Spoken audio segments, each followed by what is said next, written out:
Nabi Isa itu hidup 600 tahun sebelum Nabi Muhammad SAW dilahirkan. Nabinya belum ada. Nabi Isa sudah ada.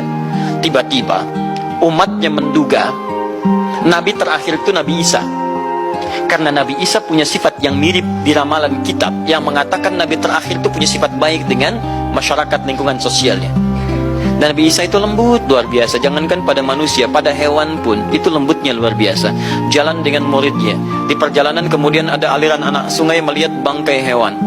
Sudah jadi bangkai, baunya luar biasa. Kata muridnya, guru, bau sekali bangkai ini.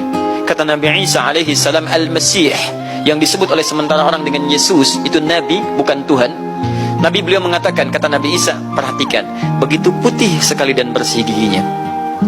Kata muridnya, Tuan Guru, kenapa Anda mengatakan demikian? Kata Nabi Isa, karena manusia hanya akan menyampaikan apa yang ada dalam benak pikirannya. Jikalau pikiran Anda kotor, Anda akan melihat bangkainya saja. Tapi kalau pikiran kita baik, kita akan mencari yang terbaik dari hewan itu. Bukankah dia ciptaan Allah? Bukankah dalam setiap ciptaan ada hikmah dan kebaikan? Bayangkan, Nabi Isa bukan hanya pada manusia, pada hewan yang telah jadi bangkai pun, itu mohon maaf, kalimatnya dan sikapnya begitu indah luar biasa. Maka diduga oleh kaum itu Nabi dan Rasul yang terakhir. Saat mendengar kalimat itu, kata Nabi Isa, bukan saya. Nabi terakhir punya sifat sama seperti saya dalam hubungan dengan makhluk.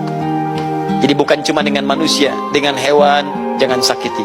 Kalaupun menyembelih, jangan sakiti hewannya. Makanya Nabi ini akan memberikan isyarat-isyarat yang sangat indah. Masya Allah. Pada tumbuhan dia jaga. Tapi Nabi yang terakhir ini punya keunggulan yang tidak bisa disaingi oleh Nabi-Nabi lainnya. Apa itu? Ibu bapak sekalian, tingkat kedekatannya dengan Allah luar biasa. Ibadahnya luar biasa.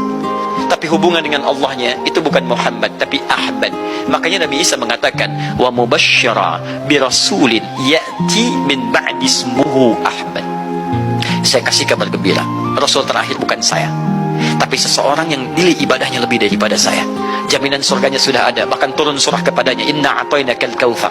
Dirinya dijaga dari kesalahan, maksum, sifatnya luar biasa baik. Tapi itu tidak menghentikan dia untuk mendekat kepada Allah dengan sifatnya luar biasa.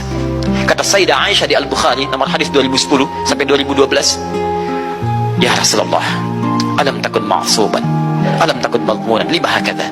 Kenapa sampai bengkak-bengkak begini Anda tahajud? Bukankah Anda dijamin masuk surga? Dijaga dari kesalahan. Apa kata Nabi? Afala akunu abdan syakura. Apa aku nggak boleh jadi hamba yang bersyukur kepada nikmatnya Allah subhanahu wa ta'ala? Tahajudnya sampai bengkak. Nabi, Rasul, ahli surga, dijaga dari kesalahan, tidak ada hisabnya, masih mau tahajud sampai bengkak kakinya. Ditanya oleh istrinya, kenapa sampai begini? Kata beliau, ringan saja, nggak boleh aku bersyukur. Masya Allah, ada orang Nabi bukan, Rasul bukan, surga belum ada jaminan, amal berantakan, hisab menegangkan. Masya Allah, bangun mata bengkak, kaki biasa, tahajud tidak subuh lewat. Masya Allah, cita-cita surga Firdaus.